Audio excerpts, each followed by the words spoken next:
Coach will start us off with an opening statement.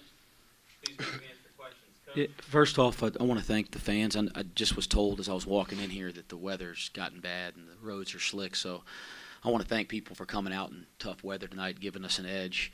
I thought we had a really good home court advantage with our fans tonight, sticking with us even through some tough stretches. And then everybody out there drive home safe. You know, I should have said it on the radio. I didn't realize it gotten bad, but I want to say that. And shoot, I got to say that to my players too. If they got short drives back to their apartments, then we need to be careful. So listen, you're pleased with the win.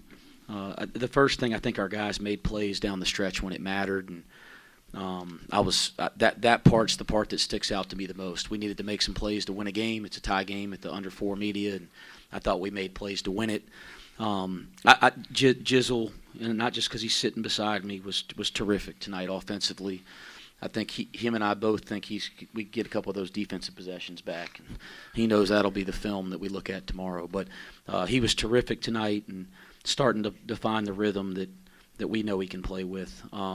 Aziz sitting here beside me, he's playing with a different pop. He's converting around the basket. I thought some of those catches in traffic and conversion the last couple games has been a differentiator. And then, you know, seeing the double-double and him getting on the board, he's finally making his presence felt on the offensive and defensive board a little more, and I'm pleased with that. So Josh Reed, as I told you guys, like, he played his best game of his career in here this past weekend, and we knew that wouldn't stand. You know, he's got a lot of basketball. He's not doing anything that surprises his teammates or his coaches, but I thought he played another terrific game tonight and gave us a huge lift. I thought the floater, his last basket, was a big basket for our team, as was Day-Day's. I thought Day-Day's three with the shot clock running down was a really, really important play.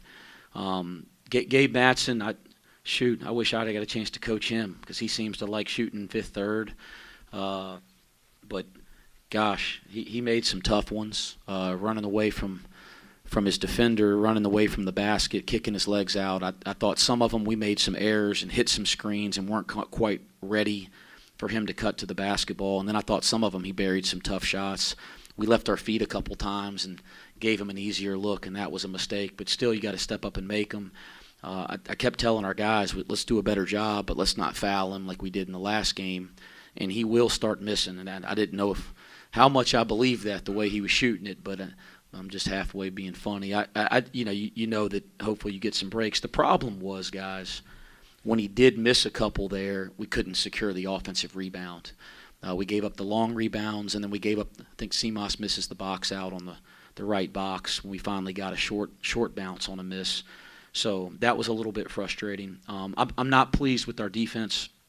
We got to clean that up. I think our team knows that. We'll try to get back to that in practice this week. But I was really pleased with the kids' fight and their toughness to go win a league game in the last 4 minutes. They out-rebounded you by 18 there. I think you were up 24-12 at the half. You end up plus 12. Was that something coming in that, you know, you can't let this happen again? We just put 41-23 on the board when we started the scouting report. I think our guys were like taken back a little bit when we told them that 41-23 on the board, guys. We can't let anybody do that. And so I thought we did a better job. I thought Dan Skilling set a tone on the offensive board in the first half. I loved his pop to the ball. We got to do a better job as a team of making a better decision and converting offensive rebounds and extra possessions. We didn't convert as well, but I loved our fight to the ball there early.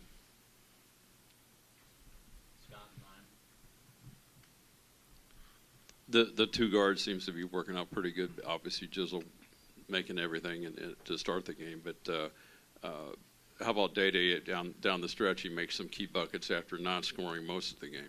Yeah, he's 5-2 assist to error. You know, he had the Madsen assignment to start the game, which wasn't easy, and you know, but I think those two are playing like we expect them to play. And I mean that as a compliment. Like, they're playing great, but it's not surprising any of us. Like that, it'd say the same thing I'd say about Josh. You guys hadn't seen their best basketball yet, but it's nice to see both of them playing well, and it's been fun to have them out there together. Wes, a lot of confidence offensively lately from this group with over 80 points in 3 straight games. Does that make your job a little bit easier with these guys getting back to having fun? Yeah, I mean, I think when the guys, play confidently and, it's not just playing confidently, they're playing better together. Like they're sharing the ball better, they're executing better, so they're getting higher quality shots. But yeah, these guys are really good players. They put the work in. They should play with confidence. It's been really nice to see that, and I think it'll continue. Jizzle, first time scoring 20-plus points in back-to-back games this season. How much of what you're doing offensively is kind of not looking for the perfect shot every possession, but just finding enough space to shoot and shooting it confidently?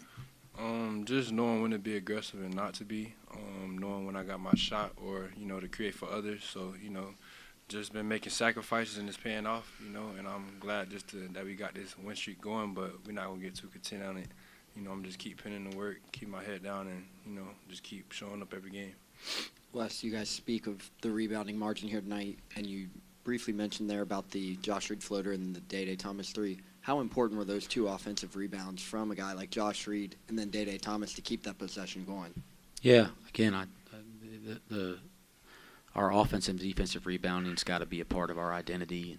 It's got to be really important to us, and those are two possessions late where you get extra possessions. Josh, I didn't know if he was going to get to the ball. He got it by a fingertip, and then Day-Day was really quick to a long rebound too. So that was big. I mean, I probably should have talked about it in my opening statement. Getting into the bonus in both halves was big. Like we got to the bonus early in both halves. We converted on the free throw line decently.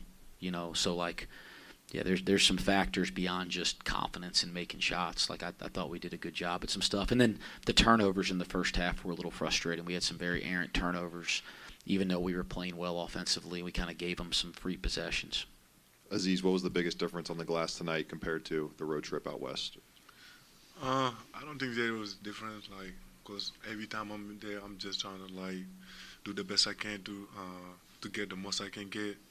And tonight, I just feel like it's just working our way. And if on the next coming game, we're just trying to be better, trying to watch more film, trying to really see, how we can improve. Coach, when you have a team that's basically they decided in the second half it was going to be every action was ran for Gabe, do you kind of hope that his legs get a little bit of extra weary? Because it looked like down the stretch, you guys chasing him around as much as you made him work, at least hopefully led to him missing his last 7. Yeah, that's what we talked about in the timeout, that, hey, let's not make errors, not being ready to play or leaving our feet to give him an easier one. But if we just stay the course, you hope over the course of the game he's not going to make every shot because they're all long-range shots. A lot of them he's kicking his leg out and fading away. So we talked about that in timeouts, stay the course. Again, I thought we did a good job of that down the stretch. We did not do a good job of securing some of those defensive rebounds until the last 4 minutes. Jizzle, how much control do you feel over the offensive flow of the game, just your ability to not only score 25 points, but in the second half, use your scoring gravity to find 4 assists for your teammates? Just learning that balance, just come from a lot of film, and just working on my game from day to day, and just playing off in the game. So, I'm just trying to stay focused, not trying to get too high over my head because I know we got a lot more games to go. So, Couple more. Just when you make a move like you did at the top of the key on the finish, what kind of feeling is that to be able to make up, put a guy on skates and then go make the bucket? It's just instincts, just making sacrifices and just seeing it come to life on the court and it just coming like secondhand nature. So that's the best feeling about it. And knowing I can impact my team, on scoring and be able to facilitate, it feels good. Wes, 6 dunks from Utah tonight. Was there something they were getting to a lot in terms of in the half court and just in transition that got you guys away from the paint and let them get there to the rim? I think 4 of them were pretty early in the game. One of them you don't get back in transition. And we were kind of back. It just kind of relaxed, and they throw a ball right by us for a dunk. 2 of them were breakdowns early in ball screen coverage. We were overreacting and not playing our coverage correctly. And, they move it, dunk it based on a rotation. So, I can't remember the 4th one early, but a lot of it was earlier in the game. And a lot of it was breakdown, but they're a good offensive team. You break down defensively, they still have to go make a play. Oh, and then, gosh, the one at the end of the half was really frustrating. We broke down our ball screen coverage and our ball screen protection off the ball. We should have made a play on it. The side out with 3 seconds left, we didn't help on the back screen, and then we didn't help from the weak side. So there's a lot of it was breakdowns in the first half, but always give the other team credit for capitalizing and making a play. Final question. Wes, you mentioned the turnovers in the first half. Dan had a few of those. He came back in the second half, had a pretty good few segments, had some big moments. What did you see from him just being able to shake off those mistakes and continue to pound away? Yeah, he's like we just talked about, the confidence of our team. He's starting to find his rhythm and confidence again too. And it's good to see him. He's shooting the ball better. He makes the 3 at the end of the half. I loved when we got the drive and layup in transition. I loved him on the offensive board. Like, you're starting to see him find his rhythm too, and I think that's going to continue. Tonight, and he had Madsen there for a stretch in the second half, but we just go so hard with Josh Reed down the stretch because how well he's playing, and that limited Dan's minutes a little bit. But that's Dan's such an important part of our team. He's going to continue to be. I was really proud of tonight how happy he was for Josh Reed. I think that says a lot about him. Like, it wasn't about, well, I'm not playing as much here down the stretch. He was so excited for our team to win and so excited for his teammate. So that was pretty cool. But he's continuing to find his rhythm and starting to play a lot better too. I think we've all seen that the last 5 halves that he's played. Thanks, guys. Thanks.